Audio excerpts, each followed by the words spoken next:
DEIA est heureux de vous présenter l'émission Parcours. DEIA, partout où la technologie crée de la présence et du lien.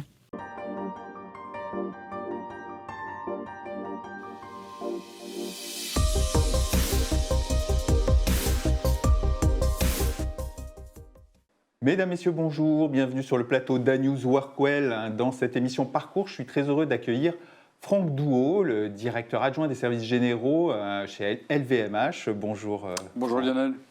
Merci beaucoup d'avoir accepté mon invitation. Alors évidemment, première question, Franck, c'est quoi le rôle d'un directeur adjoint des services généraux chez LVMH ? Eh bien, son rôle, c'est principalement d'assurer le confort et la vie au quotidien de ses collaborateurs pour qu'ils aient un environnement de travail le plus agile et le plus confortable possible. C'est un sujet en ce moment. C'est vrai.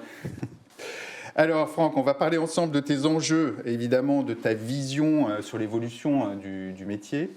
Avant ça, c'est le principe même de l'émission, on va parler de ton parcours professionnel. D'abord, quelle a été ta formation initiale et à quel métier est-ce que tu te destinais étant jeune ? Alors, je ne me destinais pas particulièrement aux services généraux, puisque ma formation initiale, elle a trait à l'immobilier. Et du coup, même, c'est pas loin. Ouais, mais à l'époque, les services généraux n'étaient pas aussi reconnus qu'aujourd'hui.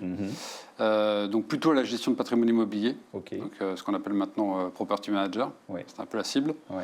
Et puis, ça s'est fait différemment. D'accord. Qu'est-ce qui a fait finalement que tu es parti sur l'idée de l'immobilier ? C'était un des premiers à me dire, même étant jeune, je voulais faire de l'immobilier. Oui, bon, c'est un peu une histoire de famille. Ma grand-mère gérait un tout petit peu de patrimoine immobilier. Et quand elle me gardait le mercredi après l'école, je la voyais sur son carnet faire ses comptes avec ses chèques et dresser ses quittances. Et du coup, je pense que c'est venu un peu comme ça. Oui, c'est marrant. Oui, mais bon, voilà, l'empreinte familiale joue. Alors du coup, à quel moment est-ce que finalement ta trajectoire t'a amené vers les services généraux, vers l'environnement de travail ? Eh bien, fin de cursus master, un stage de fin d'études à effectuer. Et puis, j'ai deux propositions. La première, dans un cabinet d'administrateur de biens, donc vraiment pure player du property. Et puis un autre, pour une grande maison de l'époque qui s'appelait Alcatel. Et puis, je suis allé vers Alcatel, mais le stage était plutôt dans les services généraux. Et c'est comme ça que je les ai un peu découverts. D'accord, ok. Est-ce qu'il y a un projet qui t'a particulièrement marqué au cours de ta carrière et qui a marqué un tournant ? Il y en a plusieurs. Donc, comme je le disais, moi, j'ai commencé finalement par un stage dans les services généraux. Après, ma carrière a fait que je suis retourné dans la partie immobilière. Et puis, quand je œuvrais chez Mornay à l'époque, donc où je m'occupais de la gestion de patrimoine, dans le patrimoine, il y avait également la tour qu'on occupait dans le cadre de nos activités et qu'on a décidé de rénover. Et c'est comme ça qu'on revient un peu dans les services généraux, qu'on redécouvre le monde des services généraux, avec la rénovation d'un bel IGH en site occupé avec ses collaborateurs. Et puis une deuxième partie qui était un peu notable dans ma carrière, c'est la transformation, ou plutôt la création de la fonction achat au sein du groupe Agrica. Deux belles expériences qui m'ont marqué. Alors pourquoi la création de la fonction achat chez Agrica ? Qu'est-ce qui t'a marqué là ? C'est quelque chose qui n'existait pas. Donc la chance de pouvoir mener un projet d'entreprise, c'est pas quelque chose qu'on rencontre tous les ans. C'était une fonction que je ne maîtrisais pas complètement, mais pour laquelle j'avais une appétence, puisqu'en fait, dans mon passage dans l'immobilier, j'étais passé dans le monde des achats publics, au travers de l'immobilier social. Et donc j'avais un peu utilisé les achats publics que j'avais commencé à découvrir, et puis il y avait quelques similitudes. Voilà, au sein du groupe Agrica, on avait l'obligation de respecter une ordonnance à l'époque qui avait trait à ces achats. Et du coup, le directeur financier de l'époque avait jugé que je faisais plutôt bien le job au sein des services généraux et de l'immobilier pour faire les achats. D'accord, tu avais pris l'intégralité du périmètre.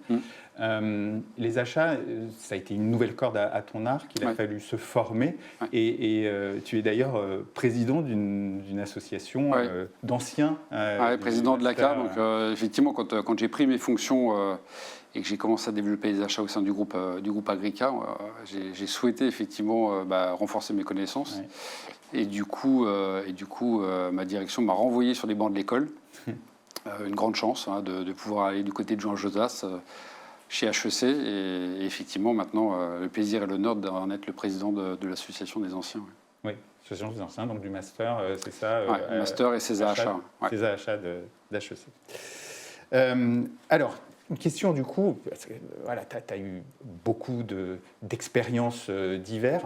Est-ce qu'il y a pour toi des compétences clés qui sont nécessaires, particulièrement nécessaires, à l'exercice de la fonction de directeur immobilier, environnement de travail, achat? Je pense que moi j'en vois deux. Il y a premièrement l'agilité, qui est pour moi une compétence clé, et puis il y a la curiosité. Ouais. L'agilité, parce qu'en fait on exerce un métier aujourd'hui sur lequel en fait on passe notre temps à changer d'interlocuteur, changer de projet, gérer de l'urgence, gérer du long terme, des gros budgets, des questions, échanger avec l'ensemble de l'écosystème de l'entreprise. Donc ça nécessite comme une certaine agilité.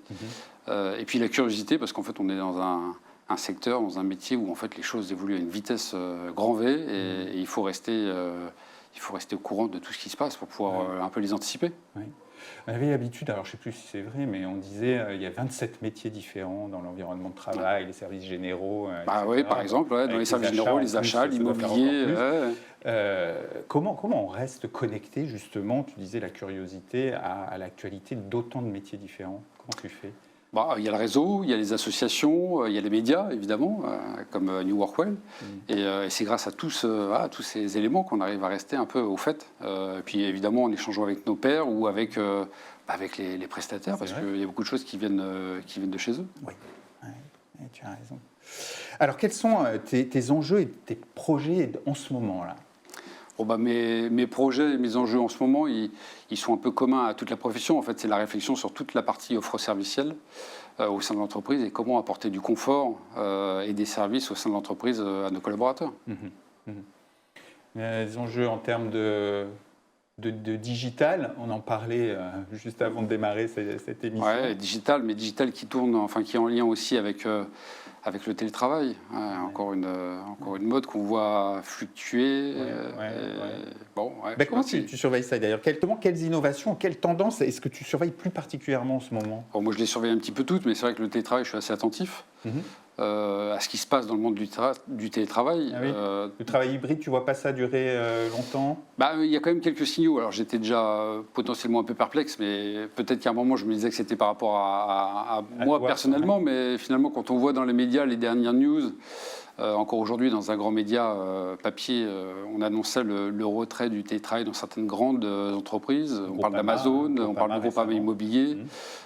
Zoom, et ça c'est quand même notable, c'est-à-dire que l'un des principaux intéressés du télétravail, Zoom retire le télétravail dans ses accords d'entreprise, c'est quand même notable.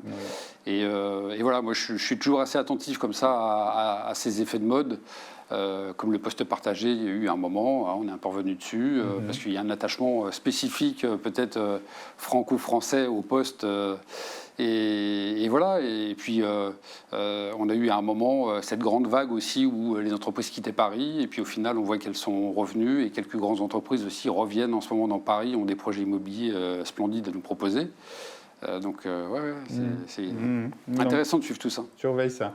L'intelligence artificielle, je ne sais pas, des nouveaux outils. Est-ce que tu vois justement cette tendance très techno se développer sur les environnements de travail? Et comment d'ailleurs?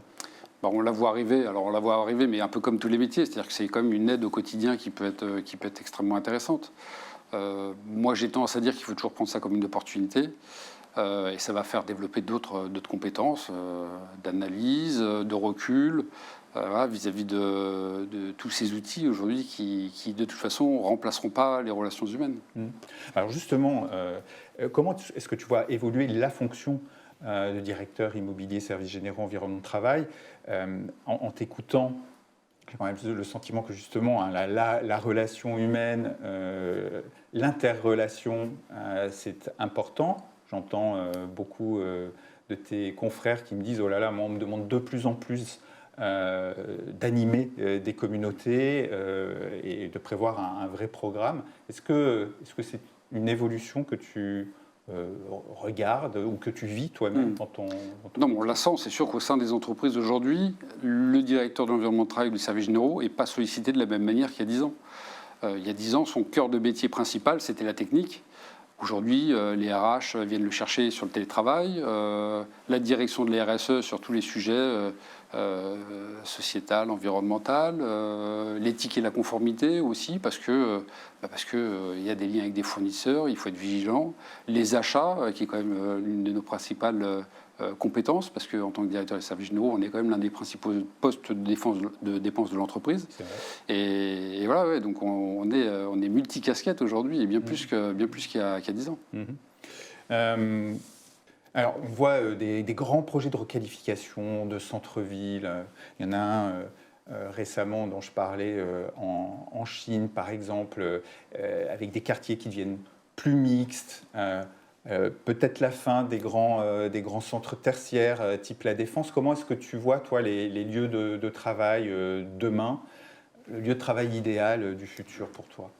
Moi, je vois un lieu qui soit mixte, qui soit un lieu de vie, qui soit un lieu où l'on puisse travailler, se loger pas très loin, pouvoir y faire des courses, laisser son enfant, voilà, sans qu'on crée des enclaves et qu'on soit obligé de segmenter comme ça l'activité dans les villes avec des centres d'affaires, des centres urbains de vie avec des commerces ou du logement. Il faut que tout ça se mixe et c'est comme ça qu'on arrivera à... Ouais. Un mot sur la mobilité.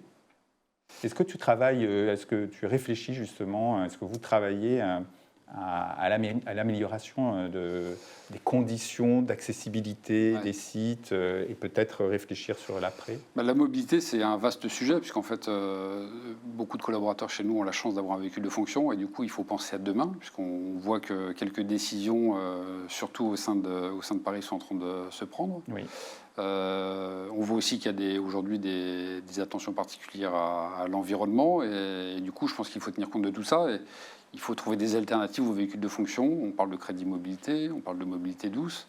Il faut regarder tous ces axes pour pouvoir essayer de proposer quelque chose pour demain.